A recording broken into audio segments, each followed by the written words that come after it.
Hello అందరికీ welcome back to my channel దునియా అమ్మాయి vlogs. ఈరోజు వీడియోలో నేను మా అత్తారింట్లో మా ఆయన బర్త్డేకి ఏమేమి స్పెషల్ చేశాను, అలాగే మేము కొత్తగా కట్టుకున్న హోమ్ టూర్ చూపిస్తాను.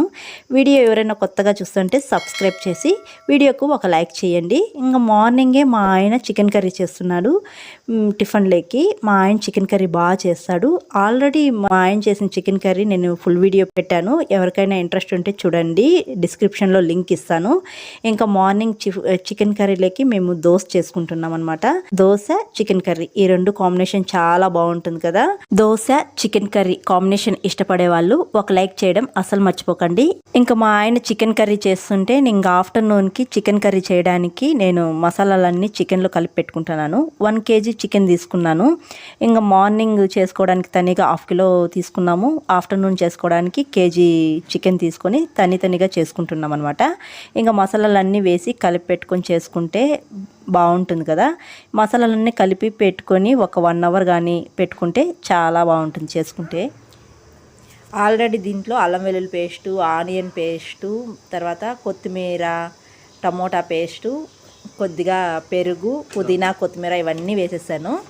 ఇంకా రెడ్ చిల్లీ పౌడర్, ధనియాల పౌడర్, ఇంకా పసుపు, గరం మసాలా ఇవన్నీ వేసేసి కలిపి పెట్టేస్తే ఒక 1/2 hour తర్వాత కర్రీ చేసుకుంటే చాలా బాగుంటుంది.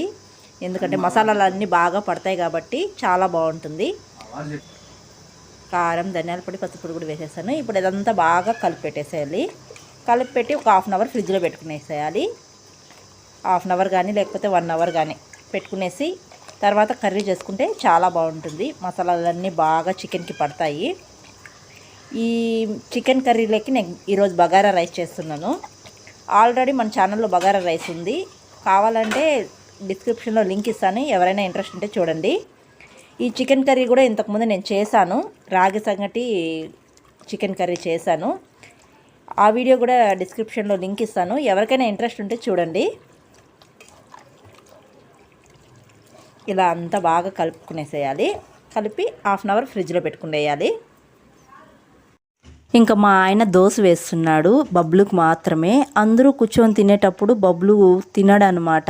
తనకు సపరేట్గా తినిపించాలి. తను ఇష్టంగా తను తినడు, ఎవరో ఒకరు తినిపించాలి. ఇంకా మనం తినేటప్పుడు తినిపించాలంటే అయ్యే పని కాదు. అందుకే తనకు ఫస్ట్ పెట్టేసి తర్వాత మేము తింటామన్నమాట. ఇంకా అందరికీ దోశ పోయిచ్చేసిన తర్వాత ఇంకా లాస్ట్లో నేను దోశ వేసుకొని తింటున్నాను. ఇంకా ఈరోజు మా టిఫను దోశ, ఎమ్మి చికెన్ చాలా బాగుంటుంది కదా ఈ కాంబినేషన్. మా ఆయన అందులో చికెన్ కర్రీ చేశాడు, చాలా బాగా చేస్తాడు చికెన్ కర్రీ. ఇంకా మేము టిఫిన్ తినేసిన తర్వాత మా కొత్తింటి దగ్గరికి బయలుదేరేసాము. 2 monthsకి ఒకసారి వస్తూ ఉంటాం కదా. వచ్చినప్పుడు ఇలా ఒకసారి కొత్తింటి దగ్గరికి వెళ్ళి కొంతసేపు ఉండేసి వస్తూ ఉంటాము. ఎంతో ఇష్టంగా కట్టుకునింది, చాలా కష్టపడి కట్టుకున్న ఇల్లు అనమాట ఇది. ఈ ఇల్లు కట్టడానికి చాలా టైమే పట్టింది మాకు. కొన్ని రోజులు కరోనా వచ్చినప్పుడు ఈ ఇల్లు పని ఆగిపోయిందనమాట. తర్వాత కరోనా వెళ్ళిపోయిన తర్వాత మళ్ళీ స్టార్ట్ చేసాము ఈ ఇల్లు.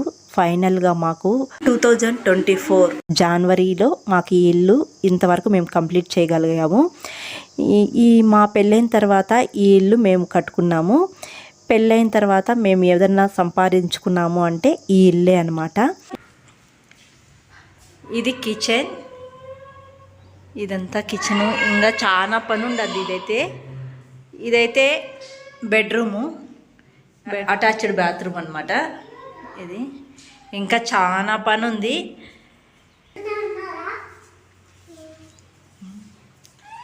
ఇది నెక్స్ట్ బెడ్రూమ్.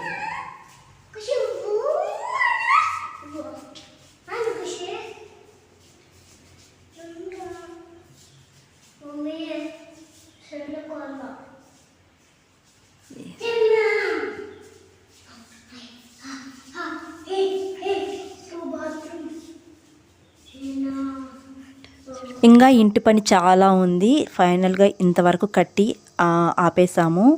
ఇంకా పని కబోర్డ్ సిస్టమ్ పెట్టాలంటే ఇంకా చాలా ఖర్చు ఉంది. ఫైనల్లీ మేము లోన్ పెట్టి ఇల్లు కట్టుకున్నాం అనమాట. ఇంకా ఈ ఇల్లు కట్టడానికి మా అత్త మామ చాలా సపోర్ట్ చేశారు. వాళ్ళు రాత్రింబగలు ఇక్కడే ఉండి దగ్గరుండి ఇల్లు కట్టించారనమాట. మేము ఇంటికే బోరు వేయించుకున్నాము. ఒకసారి బోరు వేసి మోటార్ వేస్తే ఎవరో దొంగలు వచ్చి ఈ మోటార్ అంతా పీక్కొని వెళ్ళిపోయారు. అందుకని ఈ ఇంటి దగ్గరే ఉండి ఇల్లంతా పూర్తి పని అయ్యే వరకు ఇక్కడే పడుకొని ఇంటి పని పూర్తి చేశారు. చాలా అయితే కష్టపడ్డారు వాళ్ళైతే ఇంటి పని కోసము. ఈ కీస్ వేసి ఉండేదే బోరు ఉండదన్నమాట. మేము ఇంటి పని అయిన తర్వాత మోటార్స్ అవన్నీ తీసేసాము. ఇలా జరిగిందని. ఇది సపరేట్ బాత్రూమ్ అనమాట. ఇంటి పెహరి గోడకి చుట్టూ ఇట్లా కమ్మి పెట్టుకునేసాము. మేము ఇలా కమ్మలు ఇచ్చేసినాము. ఇంకా మా అత్తయ్య అయితే కొన్ని చెట్లు నాటింది ఇక్కడ. ఈవినింగ్ టైంలో మా మామయ్య వచ్చి ఇక్కడ వాటర్ వేస్తూ ఉంటాడు వీటికి. ఇల్లు కట్టడం అంటే ఆషామాషి పని కాదు, ఖర్చుతో కూడిన కష్టమైన పని. పెద్దవాళ్ళు అంటారు కదా, ఇల్లు కట్టి చూడు, పెళ్లి చేసి చూడు అని. అలా మేము ఇల్లు అయితే ఇంతవరకు కట్టుకోగలిగాము. ఇంకా ఫ్యూచర్లో ఇంకా మిగతా పని మేము చిన్నగా చేసుకుందామని ఇంతవరకు కట్టుకున్నాము. ఇంకా ఫైనల్గా మా ఇల్లు అయితే ఇదన్నమాట. ఎలా ఉందో కామెంట్ చేసి చెప్పండి. ఇంకా మేము 2 monthsకి ఒకసారి వస్తూ ఉంటాం కదా, ఇలా వచ్చి కొంచెంసేపు టైం స్పెండ్ చేసేసి వెళ్తూ ఉంటాము ఈ ఇంటి దగ్గర. ఇంకా ఈ ఇంటికి దగ్గరలో అక్కడక్కడ ఇప్పుడు ఇండ్లు పడుతూ ఉన్నాయన్నమాట. ఇది రోడ్డు సైడ్ ఉంది ఈ ఇల్లు. ఇంకా రోడ్డుకి అటు సైడు ఇండ్లు కడుతూ ఉన్నారు ఇప్పుడు. అది షూట్ చేయడం నేను మర్చిపోయాను. ఇంకా ఫైనల్గా మా ఇంటి నుంచి వచ్చేసిన తర్వాత నేను వంట చేయడం స్టార్ట్ చేసేసాను. ఇంకా మా ఆయన బర్త్డే కాబట్టి ఈరోజు నేను బగారా రైస్, చికెన్ కర్రీ చేస్తున్నాను. ఇంకా ఆల్రెడీ చికెన్ నేను మసాలాలన్నీ వేసి కలిపి పెట్టుకొని 1 hour అన్నాను కదా, నేను ఇంటి దగ్గరకు పోయి వచ్చేందుకు 2 hours అయిపోయింది. ఇంక వస్తానే కిచెన్లో వంట చేయడం స్టార్ట్ చేశాను. ఇంకా చికెన్లో ఆ మసాలాలన్నీ వేసి కలిపి పెట్టుకునేసాను కదా. ఇంకా స్టవ్ పైన బాండి పెట్టుకొని ఆయిల్ వేసుకొని ఇంకా డైరెక్ట్గా మనం కలిపి పెట్టుకున్న చికెన్ వేసుకొని కర్రీ చేసుకోవడమే. ఆల్రెడీ మన ఛానల్లో ఈ కర్రీ చేశాను. ఇంట్రెస్ట్ ఉండే వాళ్ళు చూడండి. ఫుల్ వీడియో నేను డిస్క్రిప్షన్లో లింక్ ఇస్తాను. ఇంకా బగారా రైస్ కూడా చేశాను, అది కూడా డిస్క్రిప్షన్లో లింక్ ఇస్తాను. ఇంకా నేను బగారా రైసు నేను లైట్గా చూపిస్తాను, ఏమంత క్లియర్గా ఏం చూపించటం లేదు. పాత రైస్ అయితే 1 glass రైస్కి 2 glass వాటర్ వేసుకోవాలి. కొత్త రైస్ అయితే 1 glass రైస్కి 1.5 glass రైస్ వేసుకుంటే రైస్ అనేది బాగా వస్తుందండి. చాలా బాగుంటుంది, పలపలానని మెతుకు అతుక్కోకుండా. నేను ప్రతి వీడియోలో బిర్యానీ చేసినప్పుడు ఇది కంపల్సరీ చెప్తాను, ఎవరికైనా తెలియని వాళ్ళు ఉంటే తెలుసుకుంటారని. ఇంకా మా ఇంట్లో చికెన్ కర్రీ చేసినప్పుడు ఇలా బగారా రైస్ కానీ లేదా కలర్ రైస్ కానీ చేస్తే చాలా ఇష్టంగా తింటారు. ఇంకా మా ఆయన బర్త్డేకి కూడా చికెన్ కర్రీలకి బగారా రైస్ చేయమన్నారు. ఇంకా బగారా రైస్ కూడా అయిపోవచ్చింది. ఇంకొక 10 minutes దమ్ చేసుకుంటే బగారా రైస్ అయిపోతుంది. బగారా రైస్, చికెన్ కర్రీ ఈ కాంబినేషన్ చాలా బాగుంటుంది కదా. నేను 1 glass రైస్కి 1.5 glass వాటర్ వేసుకున్నాను. చూసారా ఎంత బాగా వచ్చిందో రైసు. ఇంకా రైస్ అనేది అందరికీ పెట్టిచ్చేస్తున్నాను. ఇంకా మా అత్తారింట్లో మా ఆయన బర్త్డేకి నేను చేసిన చికెన్ కర్రీ, బగారా రైస్, అలాగే మేము కొత్తగా కట్టుకున్న హోమ్ టూర్ ఎలా ఉందో కామెంట్ చేసి ఒక లైక్ చేయండి. కొత్తగా ఎవరైనా చూస్తుంటే సబ్స్క్రైబ్ చేయండి. మరొక వీడియోలో మళ్ళీ కలుద్దాం. అంతవరకు టు ఫాలో దునియా అమ్మాయి vlogs. Thanks for watching. See you all. Bye.